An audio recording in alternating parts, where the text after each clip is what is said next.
Hi guys, welcome the Pakistani father and son reaction में। उम्मीद करता हूं आप सब खैरियत से होंगे, जाओगे, खुश होंगे, आबाद होंगे। अगर चैनल को सब्सक्राइब नहीं किया तो लाजमी सब्सक्राइब करें ताकि आने वाली वीडियो आप तक आसानी से पहुंचे रहे और आप एंजॉय करते रहे। मेरा नाम है नदीम और मेरा नाम है वजह। तो यार आज का वीडियो बहुत ही ज़्यादा मस्त होने वाला है भाई। आज हम रिएक्ट करने वाले हैं भाई भारतीय रुपए को इस दुनिया में सारे देशों की करेंसी को चीर कर आगे निकलता देख। चीन पाकिस्तान को पड़ गए मिर्गी के दौरे। क्या बोल रहे हो यार?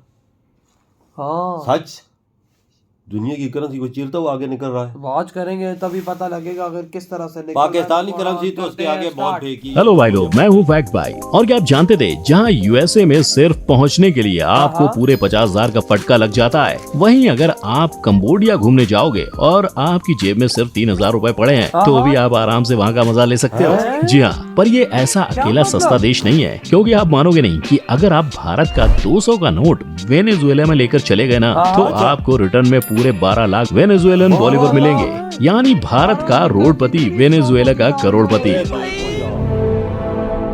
We, as a population on this planet, have been looking for a savior. 90% of people believe in a higher power in every religion. और अब जब सस्ते देशों की बात चली रही है तो ये भी जान लो कि हमारा पड़ोसी देश पाकिस्तान हमसे पूरा 7% सस्ता है। जहां हमारा 1-2 हजार का नोट वहां जाके PKR 4,700 में बदल जाता है, यानी डबल।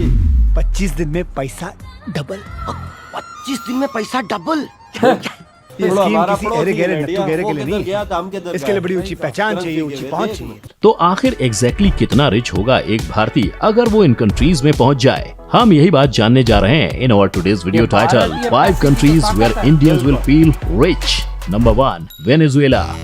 जैसा मैंने आपको शुरुआत में ही बताया, कैसे एक इंडिया के रोडपति को वेनेजुएला में जाके फुल करोड़पति वाली फीलिंग आ जाएगी, क्योंकि यार अपने यहाँ का 1 रुपया वहाँ जाके पूरे 6,000 वेनेजुएलन बोलीवियर्स में बदल जाता है। जी हाँ, और ये वही देश है जहाँ 4 जन के परिवार को महीने की रोटी, कपड़ा, मकान का खर्चा बस 1,40,000 में पड़ता है, और सिर्फ एक सिंगल आदमी का खर्चा वहाँ 50,000 से भी कम होता है। यानी अगर देखा जाए तो अगर आपके पापा अंबानी नहीं है फिर भी आप भारत के एवरेज सैलरी में वहाँ मस्त में गुजारा कर सकते हो। पर भैया अभी से अपना बोरिया बिस्तर पैक मत करने लगो, क्योंकि एक तरफ तो इनका करेंसी रेट हमसे इतना ज्यादा नीचे है, लेकिन दूसरी ओर इनकी महंगाई हमसे पूरी 2.7 गुना ज्यादा है। अब आई नो ये कॉन्सेप्ट आपको बहुत ही अजीब लग रहा होगा, लेकिन वेनेजुएला की आर्थिक अवस्था के पीछे का कारण कुछ और नहीं बल्कि इनकी हाइपर इन्फ्लेशन है। यानी जहाँ इस देश की 76.6% आबादी गरीबी में जी रही है, वहीं इनकी महंगाई रॉकेट की स्पीड से बढ़े जा रही है। जो महंगाई आज इतनी ज्यादा बढ़ चुकी है कि 9,986% इन्फ्लेशन रेट के साथ वेनेजुएला दुनिया के हाईएस्ट इन्फ्लेशन रेट में एकदम टॉप पर आता है। और वहाँ की इकोनॉमी की बर्बादी के आग में फ्यूल का काम करती है वहाँ की हैवी मनी प्रिंटिंग कंडीशंस, जहाँ आप मानोगे नहीं, उनके 10, 20 और 50,000 के नोटों के साथ ही गवर्नमेंट ने हाल ही में 1 करोड़ के नोट भी छपवाने शुरू कर दिए हैं। और इनकी ये हालत और भी बदतर होने जा रही है, क्योंकि ये देश इतने घाटे में चल रहा है कि इसे आए दिन दूसरे कंट्रीज से उधार लेना पड़ता है, जो बढ़ बढ़कर इतना ऊपर जा चुका है कि यूनिवर्सिटी ऑफ ऑक्सफोर्ड के अनुसार उनका कर्ज 15,000 करोड़ से भी ज्यादा का हो चुका है। Number 2, Vietnam. अब अगर आपको भारत के कम से कम इनकम में भी अमीरों वाली फीलिंग चाहिए तो कहीं और जाने की जरूरत नहीं, क्योंकि वियतनाम में गरीब से गरीब भारतीय अमीर बन जाता है। अरे भाई ये कोई जादू टोने वाली बात नहीं है, ये तो अपने दोनों देशों के फॉरेन एक्सचेंज रेट का कमाल है। यानी अगर कोई व्यक्ति अपना 1 रुपए का सिक्का वियतनाम लेकर जाता है तो वो वहाँ जाकर पूरे 304 वियतनामीज डोंग में कन्वर्ट हो जाएगा। क्यों आई ना एकदम अमीरों वाली फीलिंग? पर यारो फ्लो में बह मत जाना, क्योंकि भले ही हमारा 2,000 का नोट वहाँ जाकर 6 लाख डोंग में बदल जाए, पर आपका ये 2,000 ज्यादा टाइम टिकेगा नहीं। और ऐसा मैं इसलिए कह रहा हूँ क्योंकि 300% का फर्क होने के बावजूद हमारा मार्केट ही वियतनाम से सस्ता है, वो भी पूरे 25.6%। जहाँ आप मानोगे नहीं, दारू और सुट्टे के अलावा वियतनाम की रोजमर्रा की सारी चीजें हमारे मुकाबले महंगी ही हैं। अब यहाँ चल रही महंगाई का कारण ग्लोबल मार्केट में उनका लेट उतरना, मतलब जहाँ बहुत पहले ही ज्यादातर south Asian countries global market में पैर रख चुकी थी, वहीं वियतनाम ने काफी लेट 1980s में जाकर एंट्री मारी थी। यानी देखा जाए तो इनको सीन में आए बस कुछ 40 साल ही हुए हैं। तभी तो कई अंतर्राष्ट्रीय इन्वेस्टर्स वियतनाम के मार्केट में पैसे डालने और उनके साथ बिजनेस करने से हिचकिचाते हैं। तभी तो ये देश सबसे ज्यादा अपने टूरिज्म से कमाता है, जहाँ ये डिपार्टमेंट इनकी GDP में पूरे 10% कंट्रीब्यूट करता है। Number 3, Cambodia. क्या आप मेरी बात पर विश्वास करोगे? अगर मैं कहूँ कि आप सिर्फ और सिर्फ 12 लाख में एकदम मस्त वाला 1 BHK घर अपना बना सकते हैं, नहीं ना? लेकिन मैं आपके साथ कोई फ्रॉड नहीं कर रहा हूँ। ये सच्ची में कंबोडिया में मुमकिन है। अब जहाँ की पब्लिक ही इतने ऐश में जी रही है, तो वहाँ अपने जैसे टूरिस्ट लोग तो मस्त राजा महाराजाओं जैसे जाएंगे, है ना? तभी तो कंबोडिया में एक दिन सफर करने के लिए अपने जेब में 3000 भी हुए ना, तो हम मस्त में घूम फिर सकते हैं। यानी अगर हम इसी बजट को थोड़ा सिंप्लीफाई कर देते हैं, तो कंबोडिया के एक रात की चैन की नींद के लिए आपको बस 300 रुपए देने पड़ते हैं। अब जब कहीं घूमने जाओगे तो बस होटल रहकर तो वापस आ नहीं जाओगे। तभी तो यहाँ साइट सीइंग, ट्रांसपोर्ट और खाने पीने पर आपको ज्यादा से ज्यादा 2000 लगाने पड़ेंगे। यानी जहाँ एक तरफ दूसरे मशहूर एशियन टूरिस्ट डेस्टिनेशंस हैं, जैसे थाईलैंड और मालदीव्स में ट्रिप मारने में आपकी हवा टाइट हो जाती है, वहीं कंबोडिया में इनके मुकाबले आधे से भी कम प्राइस में आप घूम के वापस आ सकते हो, क्योंकि कंबोडिया थाईलैंड से पूरे 22.5% सस्ता है। और ठीक उसी तरह मालदीव्स की तुलना में कंबोडिया पूरे 6.1% सस्ता है। और अब ऑब्वियस सी बात है कि जिस देश की पर कैपिटा इनकम बस 19,000 है, तो उसे सबसे गरीब देशों की लिस्ट में शामिल किया ही जाएगा ना। लेकिन ये देश गरीबी से ही नहीं जूझ रहा है। गरीबी के साथ कंबोडिया का अंतर्राष्ट्रीय कर्ज पूरे 66,000 करोड़ रुपए का है, जिसका 40% हिस्सा तो चाइना को ही देना है। यही नहीं, कंबोडियन जर्नलिस्ट अलायंस एसोसिएशन ने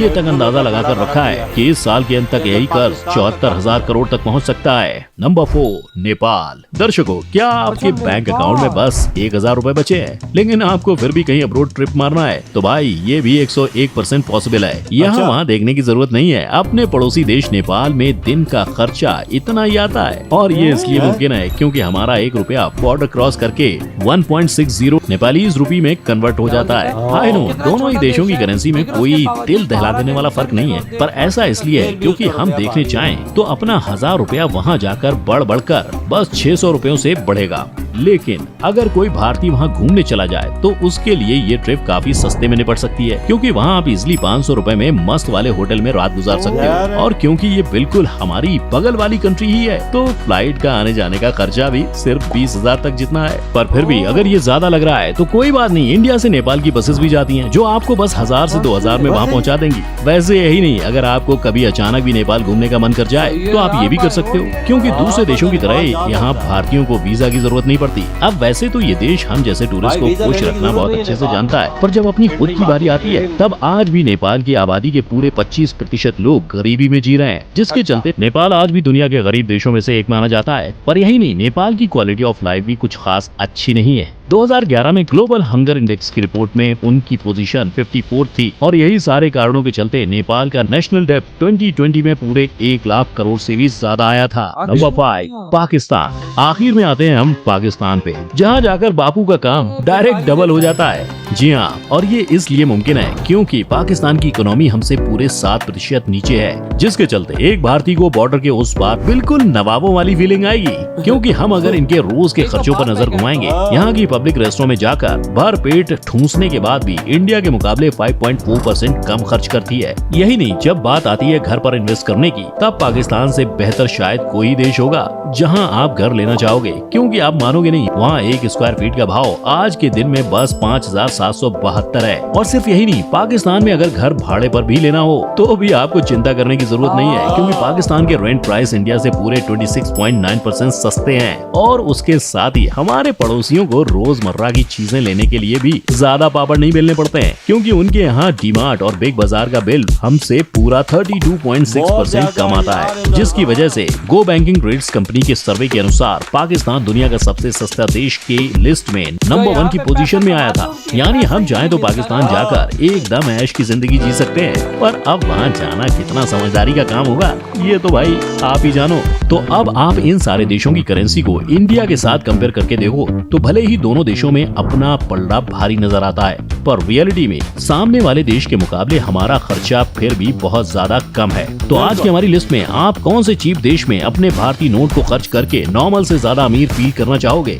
नीचे देखते हुए ये वीडियो खत्म, आप अंदाजा लगाओ ना कि इस टाइम भारतीय रुपया कैसे भाई साहब सब करेंसियों को चीर के आगे नहीं करा। ताकत में देखो भाई साहब पावर में देखो किस तरह से यार भारतीय रुपया आ रहा है। बिल्कुल वजह कोई शक नहीं। पहले तो पाकिस्तान की हालत देख ले क्या बनी हुई है। पाकिस्तान में तकरीबन इंडिया का 1 रुपया इधर के 4 रुपए बन रहे हैं। 3 रुपए बस हाँ, 3 3 3.5 पौने हाँ, 4 4 रुपए रुपए बन रहे इस तरह तो बन ही रहे। इंडिया में महंगाई नहीं है, पाकिस्तान का बेड़ा गर्क हुआ है भाई वही ना। इंडिया इकॉनमी के लिहाज से 1 अरब 40 करोड़ आवाम है, उन्होंने कैसी अपनी करेंसी टाइट रखी और हुई। भाई साहब अभी तो इतनी टाइट कर दी है कि चिरते हुए आगे निकली। हाँ, और भाई आपको एक और मैं चीज बताऊं, अगर भारतीय पाकिस्तान में आता है भाई साहब वो यहाँ पे समझो बादशाह हो। बादशाह है ना, उसके पास 2000 रुपया हो तो इधर बादशाह ये है। देखो ना मोदी जी ने कैसे भारत की करेंसी को इतना ताकतवर बना दिया है कि आज भाई साहब पाकिस्तान एक भिखारी देश, जिसको भाई तुम लोग बोलते थे भाई का पाकिस्तान अपना लगा रहता था हम सुपर पावर है ये है वो,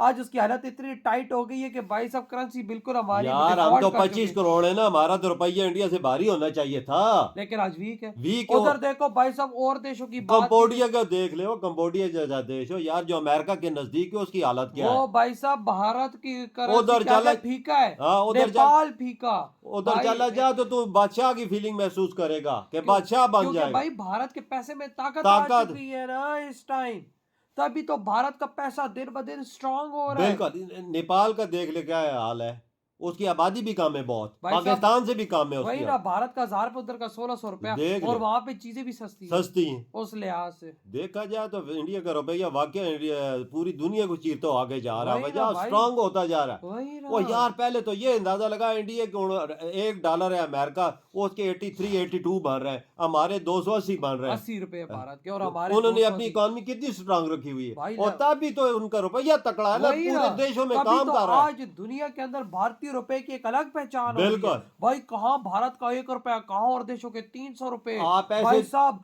हजारों रुपए भाई बन रहे हैं। बिल्कुल। कोई ऐसे देश भी है जिनमें इंडिया करेंसी चल रही है, ऐसे भी 35-40 देश है जहाँ आप इंडिया की करेंसी दिखाओगे ना आपको हर चीज मिलेगी। वाकई पाकिस्तानी करेंसी दिखाएगा तेरे मुंह पे चपाड़ी लगी। कि भाई साहब ये क्या टट्टी लिया है, ऐसा ही इंडिया की वैल्यू है करेंसी की भाई इस दुनिया में। वाकया। तो यार आपकी क्या थॉट है इस बारे में, इधर वीडियो तुम तो करते